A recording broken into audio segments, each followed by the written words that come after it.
শীতকালে এরকম একটা সকাল দেখতে একদমই ভালো লাগে না। তো এই যে দেখো, গতকাল রাত্রি থেকে বৃষ্টি শুরু হয়েছে আর এই যে দুটো গরুই ভিজছে। তো গতকাল রাত্রি থেকে ওই সাদা গরুটা কাদের বাড়ির জানি না, আমাদের বাড়িতে এসে আশ্রয় নিয়েছে আর দুইজনে মিলে লড়াই করে ম্যাগটাকে ভেঙে দিয়েছে। তো এখন তাই দুজনেই কিন্তু বৃষ্টিতে ভিজছে। আসলে কি বলো তো, ভাগ্য বলে কিছুই হয় না, সবটাই কিন্তু আমাদের কর্মের ফল। যে যেমন কর্ম করে সে সেরকমই কিন্তু ফল পায়। তো ওরা লড়াই করেছে, তো সেই কারণে এখন বৃষ্টিতে ভিজছে, ম্যাগটা ভেঙে গেছে, তো সেই কারণে।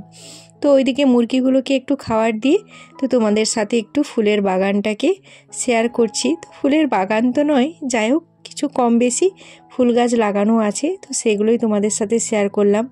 আর চন্দ্রমল্লিকাগুলো কিন্তু দেখতে বেশ সুন্দরই হয়েছে। আর এই যে দেখো, গাঁদা গাছটাতে একটা ফুল কিন্তু বেশ ভালোই ফুটেছে। আর এই যে গোলাপ গাছে গোলাপ ফুল।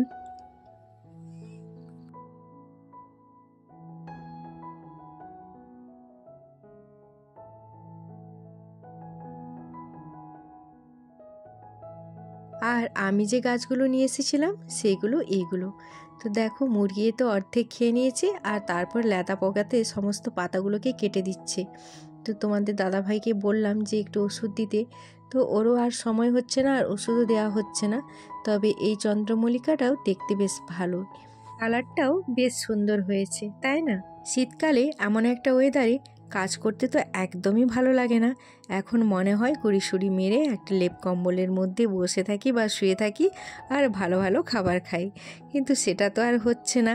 আসলে কি বলো তো, পরিস্থিতি যেমনই হোক না কেন, কাজ আমাদেরকে করতে হবে, এটাই কিন্তু বাস্তব। তো যতদিন বেঁচে আছি ততদিনই কিন্তু আমাদেরকে কম বেশি কর্ম করতেই হবে। তো সেই জন্য দেখো, আমাদের বাড়ির প্রত্যেকেই কিন্তু যে যার মতো কাজে লেগে পড়েছে। তো আমি বাড়িটা ঝাড় দিলাম, মা এই যে গরুর জন্য জাউলের লত কেটে নিল, তারপরে এইখানটা একটু নোংরা হয়ে গেছিলো, তো সেটাও আমি ঝাড় দিয়ে পরিষ্কার করে দিলাম। বাইরে এক দুপাটা করে কিন্তু বৃষ্টিও পড়ছে আর ওইদিকে কিন্তু কারেন্টটা নেই সকাল থেকে। সকাল থেকে নয়, বলতে পারো যে রাত্রি থেকেই নেই, আসছে যাচ্ছে এমনই করছিল। তো সকাল থেকে দেখছি একেবারেই নেই। তো এই যে দেখো, আমার রান্নাঘরের অবস্থা একদম অন্ধকার। আর এই অন্ধকার রান্নাঘরে তোমাদের সাথে কি কাজ শেয়ার করব বলো তো, কিছুই শেয়ার করা যায় না। তো সবাইকে মুড়ি খেতে দেব, তার জন্য একটু বাদাম ছাড়িয়ে নিচ্ছি।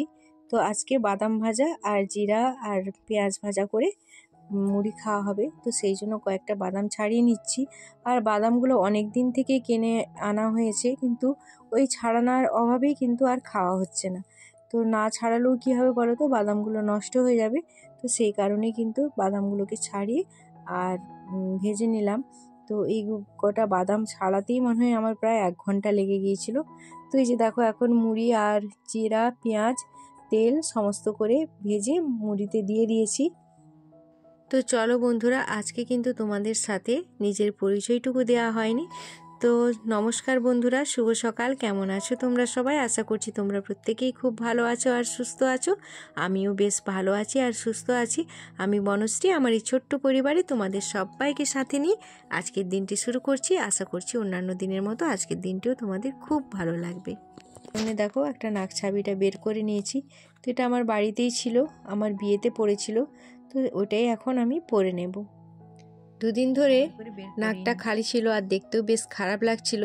তো আজকে কিন্তু সকাল থেকেই ভেবে রেখেছিলাম, তো আজকে বের করে অবশ্যই পরবো। আর মাও খুব বকাবকি করছিল, কারণ না খালি নাকে থাকতে নেই, তো সেই কারণে এই নাকছাবিটা যাই হোক আজকে বের করে নিলাম। তোমরা কমেন্ট করে জানাবে আগেরটা ভালো ছিল না এটা ভালো হয়েছে। আমার তো মনে হয় আগেরটাই ভালো ছিল। তো যাই হোক, এখন এটা পরে নিচ্ছি, তো পরে আবার একটা বানিয়ে নেব। তো কেমন লাগছে আমাকে এই নাকছাবিটা পরে, তোমরা কমেন্ট করে জানিও। তো যাই হোক, পরে একটা নতুন করে বানিয়ে নেব, তো এখন সম্ভব নয়। তো এখন কি বলো তো, যেভাবে সোনার দাম, একটা নাকছাবি বানাতেই 3500-4000 টাকা পড়েই যাবে। তো এটা বাড়িতে ছিল, এখন এটাই পরে নিলাম, পরে একটা বানিয়ে নেব।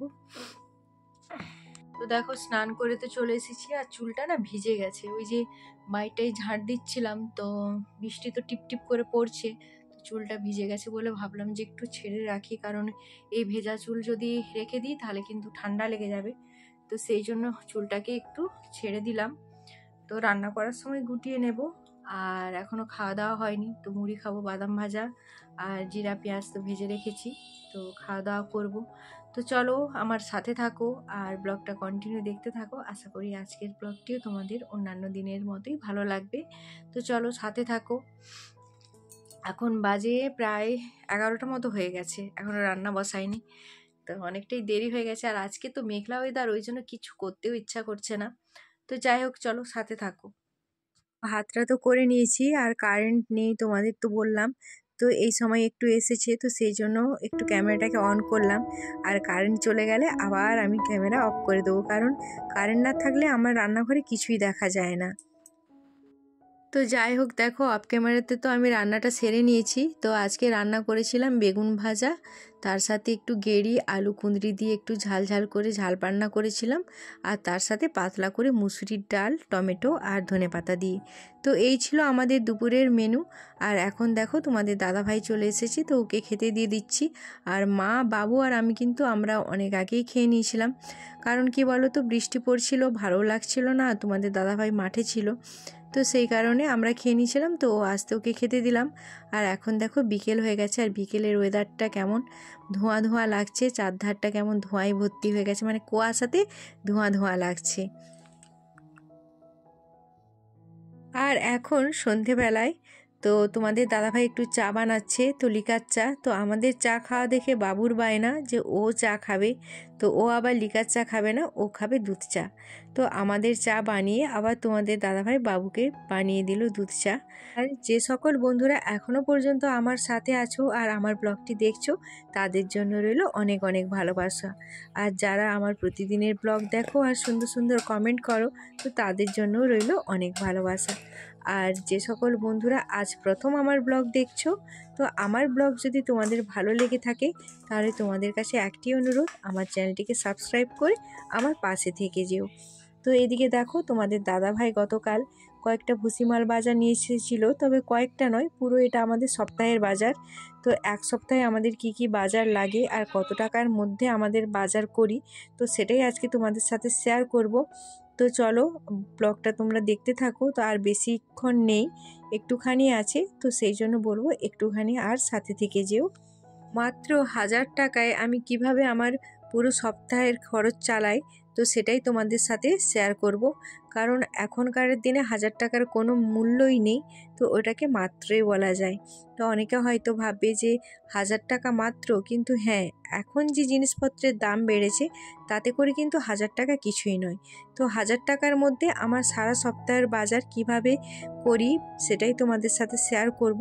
আর সংসারটাকে কিভাবে চালাই, তো সেটাও আমি তোমাদের সাথে শেয়ার করব। তো তোমরা দেখতে থাকো, আশা করি তোমাদের এই টিপসটা ভালো লাগবে আর তোমাদের অনেকটা উপকারেও আসবে। আর এখানে আমি কিন্তু প্রতিটি বাজার হাফ হাফ করে নিচ্ছি।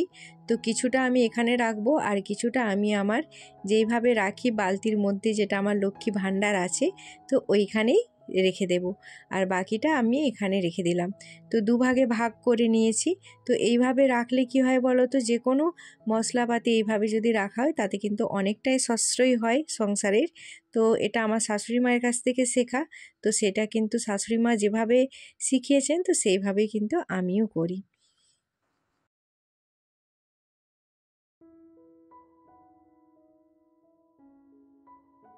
আর এখন আমি সমস্ত মশলাগুলোকে সাজিয়ে গুছিয়ে রেখে দিচ্ছি। আসলে কি বলো তো, পুরুষ মানুষরা বাইরে থেকে যতই রোজগার করে নিয়ে আসুক না কেন, বাড়ির ভেতরে কিন্তু একজন মহিলাকেই সেটাকে পরিচর্যা করতে হয়, পরিচালনা করতে হয় বুদ্ধি খাটিয়ে। তো একজন সুগৃহিণী সেই হতে পারবে যে বুদ্ধি খাটিয়ে সংসারটাকে সুন্দরভাবে চালাতে পারবে। স্বামীর যতই আয় থাকুক না কেন, বেশি বা কম, তো সেইটার মধ্যেই কিন্তু সেটাকে সাজিয়ে গুছিয়ে পরিচালনা করতে হবে, তবেই কিন্তু সে একজন সুগৃহিণী হতে পারবে। আর এই দিকে দেখো, আমি এই যে প্লাস্টিকের যে ঝুড়িটা নিয়েছিলাম, তো নিচের তলাটা না, তলার দিকটা তো ইঁদুরে কেটে দিয়েছে, তো ওইদিকে একটা কাগজ দিয়ে সবজি রাখতে হয়। তো উপরে এই যে আলুগুলোকে রেখে দিলাম, আর মাঝের তাকটাতে রাখলাম পেঁয়াজ আর আদা, এগুলোকে গুছিয়ে রাখলাম, আর নিচের তাকটাতে রাখলাম রসুনগুলোকে। তো এগুলোকে সুন্দর করে সাজিয়ে গুছিয়ে রেখে দিচ্ছি। আর কিছুটা আলু আর পেঁয়াজ কিন্তু আমি আলাদা করে রেখে দিয়েছি, তো ওটা উপরে ছাদে নিয়ে গিয়ে রাখবো।